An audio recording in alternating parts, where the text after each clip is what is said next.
ओशो, जिनकी कहानियों से हमें प्रेरणा और शिक्षा मिलती है, उन्हीं ओशो की एक कहानी जिसका नाम है छाया, आज हम आपके लिए अपने चैनल पर लेकर आए हैं। स्वागत है आपका हमारे चैनल आर्टिस्ट इकबाल पे। तो चलिए शुरू करते हैं ओशो की ये कहानी। ओशो कहते हैं, मैंने सुना है कि एक गांव में एक बार एक आदमी को बड़ा पागलपन सवार हो गया। वह एक रास्ते से गुजर रहा था। भरी दोपहर थी, अकेला रास्ता था, निर्जन था। तेजी से चल रहा था कि निर्जन में कोई डर न हो जाए। हालांकि डर वहाँ भी हो सकता है जहाँ कोई और हो।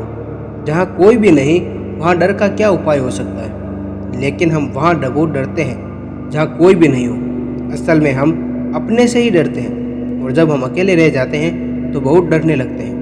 हम अपने से जितना डरते हैं उतना किसी से भी नहीं डरते।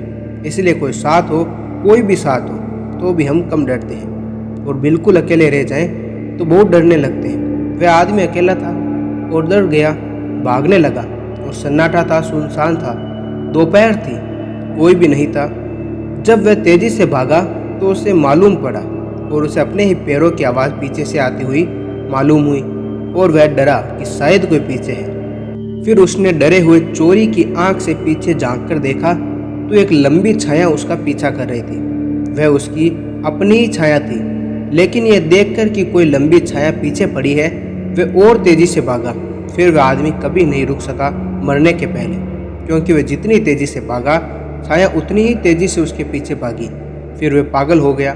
लेकिन पागलों को पूजने वाले भी मिल जाते हैं। जब वह गांव से भागता हुआ निकलता और लोग देखते कि वह भागा जा रहा है, तो लोग समझते कि वह बड़ी तपस्या में रत है। वह कभी नहीं रुकता था। वह सिर्फ रात के अंधेरे में रुकता था। जब छाया खो जाती थी तब वह सोचता था कि अब कोई पीछे नहीं है। सुबह हुई और वह भागना शुरू कर देता था। फिर तो बाद में उसने रात में भी रुकना बंद कर दिया। उसे ऐसा समझ में आया कि जब तक मैं विश्राम करता हूँ, मालूम होता है जितना दूर भागकर दिन भर में मैं दूर निकलता हूँ, उतनी देर में छाया फिर वापस आ जाती है। सुबह फिर मेरे पीछे आ जाती है। तब उसने रात में भी रुकना बंद कर दिया। फिर वह पूरा पागल हो गया। फिर वह खाता भी नहीं, पीता भी नहीं। भागते हुए लाखों की भीड़ उसको देखती, फूल फेंकती। कोई राह चलते उसके हाथ में रोटी पकड़ा देता, कोई पानी पकड़ा देता।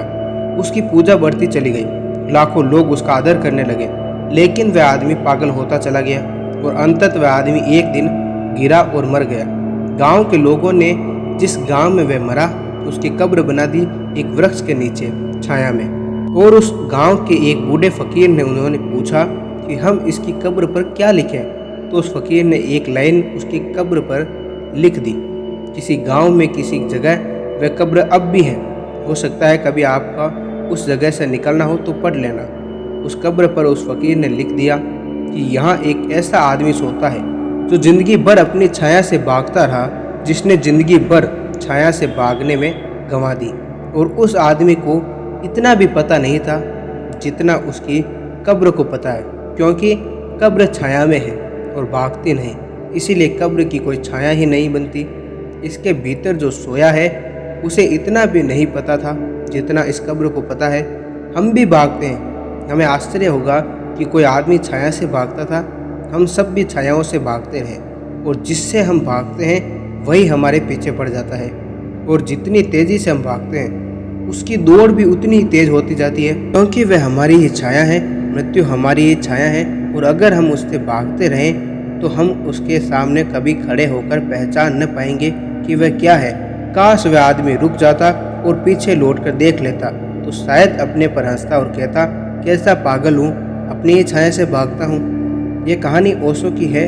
आप लोगों को इस कहानी से क्या शिक्षा, क्या प्रेरणा मिली, हमें कमेंट बॉक्स में बताएं। और ऐसी ही कहानियों के लिए हमारे चैनल को सब्सक्राइब करके बेल आइकन ऑन करें।